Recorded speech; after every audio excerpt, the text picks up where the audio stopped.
Hey there, welcome to the first lecture for this session two of cross cultural psychology. Um, I hope you I hope you watched the welcome announcement. Wasn't much to it, just to say hello, let you know who I am. I'm not a ghost. And we'll run over some things with this cross cultural business. I just want to let you know that the in class sessions will not be lectures. They will be discussions, primarily from you guys. I'm going to give you topics, divide you into groups, and let your group discuss the topic assigned and then come up with some information related to that. I don't care where you get the information as long as it's not Wikipedia. And it's open for discussion. So be prepared to speak when you come to class. I'm not going to put you in front of the class and put you on the spot. I know a lot of people are uncomfortable with that. Some people are, not all people. But just be prepared for that. Day one, I will supply the topics. The next time we meet after week one, I will expect you to come to class, each one of you individually, with a short list, 3 to 4 topics for discussion that you will present to your group. You guys mull them over, come up with some stuff, and then we're all going to discuss it. So make it easy on you. It's not graded, so don't bang your head against the wall. It's for supplemental purposes related to whatever the material in the chapters are that we happen to be covering at that particular time. Most of these little lectures, they're short, by the way. There won't be but 2 or 3 a week. You are expected to watch them. And occasionally may be a question or two from the lectures on a quiz. So I don't know if I'd take notes. You can, but pay attention more than anything else, because I'm going to follow pretty closely the textbook, not word for word, but if you look the material up, it'll be familiar to you after you've heard this lecture, or if you've read it first, then you hear the lecture. So with all that being said, let's get right at it. I'm going to try to keep these things under 15 minutes, because there'll be multiples of these in a week to cover all the material. We've got a lot of chapters to cover, and this is just impossible to cover all that material in that short a period of time, particularly with a lecture. So if I shut my mouth about that, I can start running my mouth about what we're talking about today, right? Okay, away we go. Psychology with a cultural perspective. What are we talking about here? Psychology has 2 main goals. These are simplistic. This you learned if you took intro, I'm sure you did. I think it's a prereq, but I'm not sure. Psychology wants to build a body of knowledge about people. We want to understand behavior and when it happens, and explain how it happens, and predict it before it happens. That's a hard thing to do. There are usually 4 things related to psychology: when, what, where, how. Or when, what, where, why. The how may be sometimes an added 5th thing. But that's initially what the first goal of psychology is. We want to conduct research and we want to create theories. And then we better serve the public from a mental health standpoint. Second goal is the improvement of a person's life. And within that realm, we try to remove any stigma that may be assigned by others to a person that's struggling with some mental health things. So we want to get rid of all of that. How do we do it? We do it through therapy, counseling. We do it with trainers, consultants, coaches, anybody that's trained. You should never seek mental health help from somebody who's not trained in the area. They do way more harm than good, and there are a lot of those out there. Healers, if whatever you want to call them, who aren't trained, they do way more harm than good. We incorporate people from other disciplines, nurses, other members of the healthcare community, businesses, teaching. Teachers, you name it.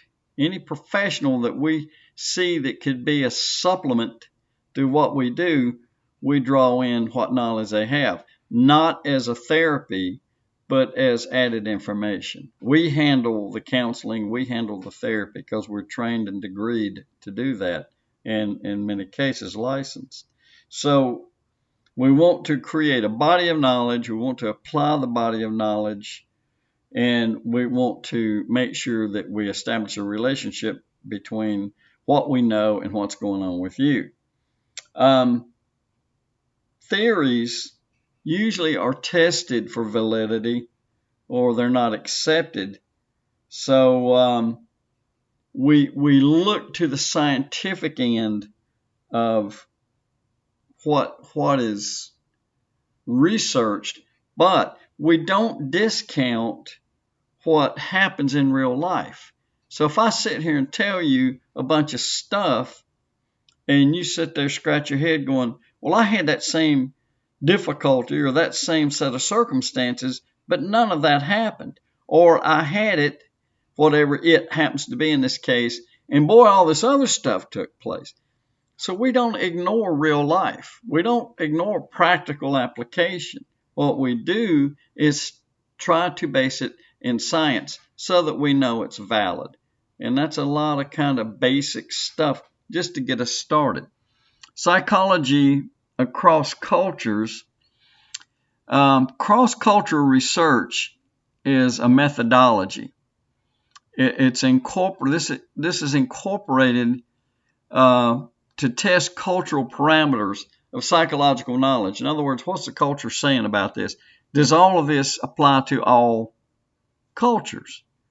It's research on human behavior. And we have to, since it's cross-cultural, it has to be multicultural, right? It's got to be at least two and preferably more.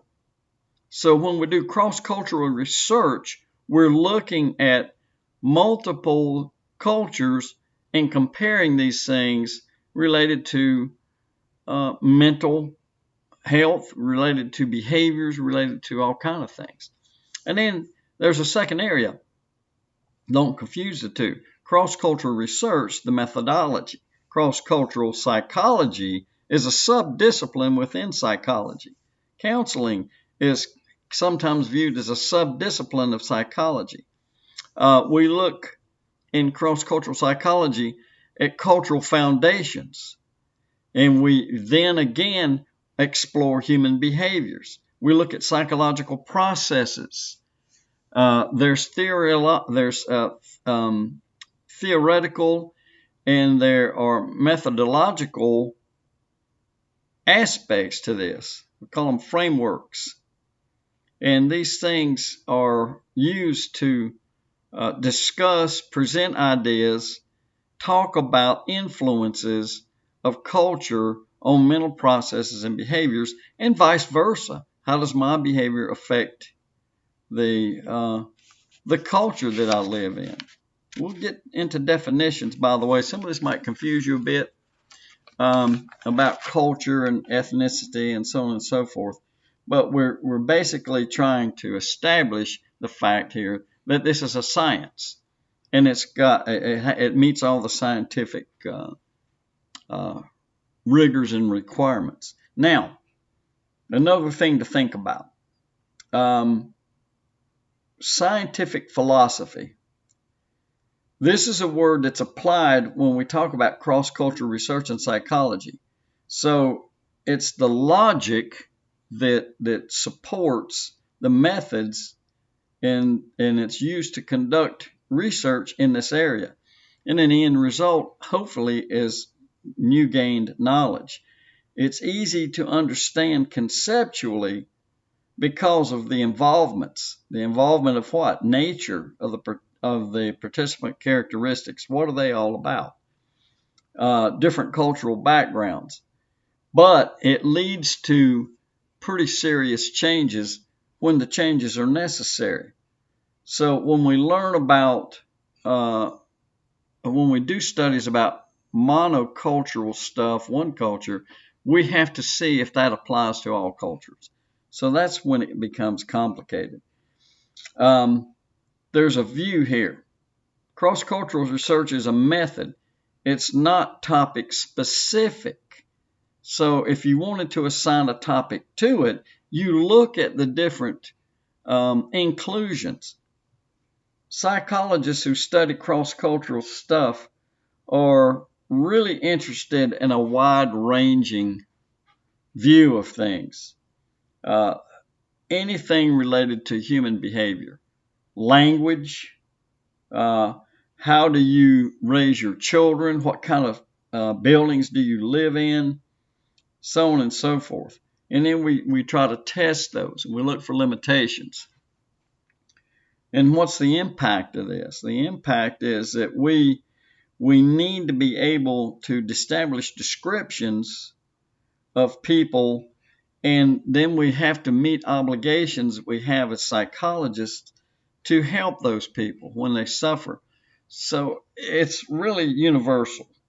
I know that sounds like pie in the sky, but we look at all of these things in order to be able to develop processes that we can apply for all people everywhere. Thus, cross-cultural psychology.